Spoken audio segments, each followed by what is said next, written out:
When you think about the history of psychology, what names pop into your head? Freud, right? Maybe Jung or Pavlov? We've kind of been taught that it's a modern science, born and raised in the West. But what if I told you that's not even half the story?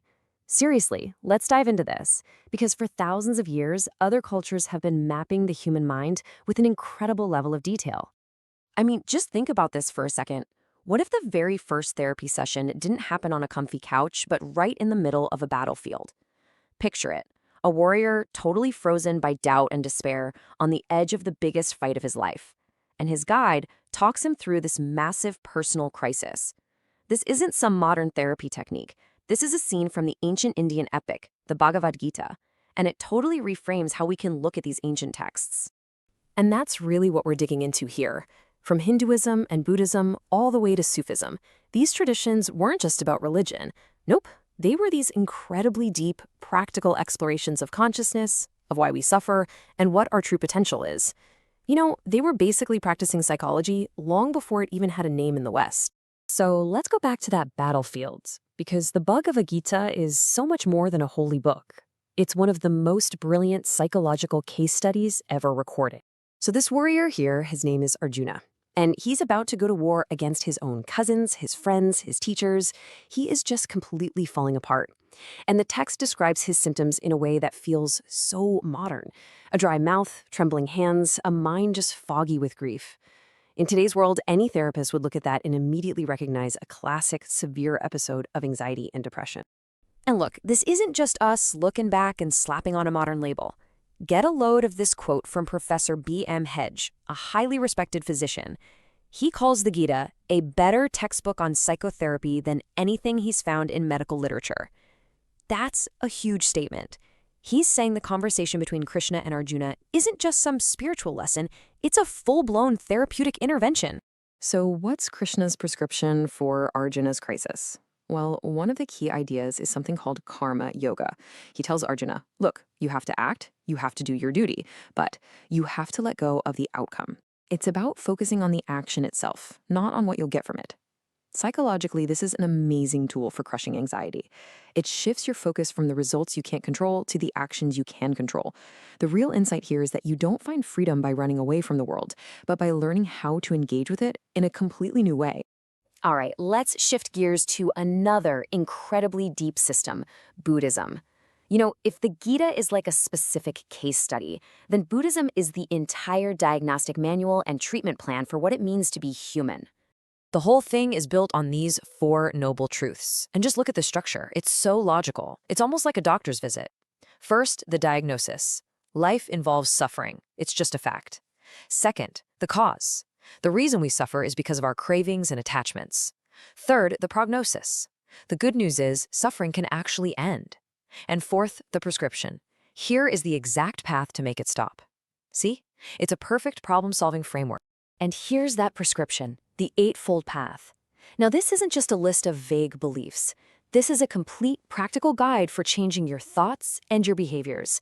It covers everything, from your inner world, what you believe and what you aim for, to your outer world, how you talk, how you act, how you make a living. It's an incredibly detailed roadmap for literally retraining your own mind.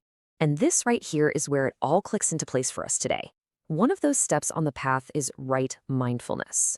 It's all about paying bare attention to your thoughts, just watching them come and go without getting tangled up in them. Sound familiar? It absolutely should. That is the core principle behind wildly successful modern therapies like mindfulness-based stress reduction, or MBSR, and dialectical behavioral therapy, DBT. The mind-blowing insight from Buddhism is that your mind isn't some fixed thing you just have to live with. It's a process you can actively train just by learning how to observe it. Okay, now for our third stop, let's turn to the mystical heart of Islam, Sufism, which offers its own really detailed and beautiful psychology of the self. Sufism sees our inner world as having three main parts. First, you've got the nafs. You can think of that as the ego, the part of us driven by worldly desires and impulses. Then, on the other end, you have the ruh, which is the divine soul, our deepest, purest essence. But the real action happens in the middle with the qalb, the heart. And the heart isn't just about feelings. For Sufis, it's an organ of perception. It's the eye of the heart that can see true knowledge. It's both the battlefield and the bridge where the ego and the soul meet. And Sufism gives us a clear roadmap for transforming that ego. It's a journey through 7 stages, starting with the commanding self, which is totally run by ego, and moving all the way up to the contented self, which finds a state of real joy and peace. What's so amazing about this model is how it connects everything. It doesn't see our psychology as separate from our spirituality. For Sufism, self-development is one single unified journey of the heart, which is a big challenge to our modern habit of putting all these crucial parts of ourselves into separate little boxes. So you have to ask, right? With all of this incredibly rich psychological wisdom already existing in the East, what happened? Why did modern psychology in a place like India end up looking so Western? This takes us into the 20th century. So check out this timeline. When the very first academic psychology department opened in India back in 1916, it was basically a carbon copy of Western models. For decades, that was the deal, just applying Western theories. But then, by the 1970s, a real crisis started to build. Psychologists on the ground were realizing, hey, these imported ideas, they aren't working here. They couldn't really explain or solve the problems people in India were actually facing.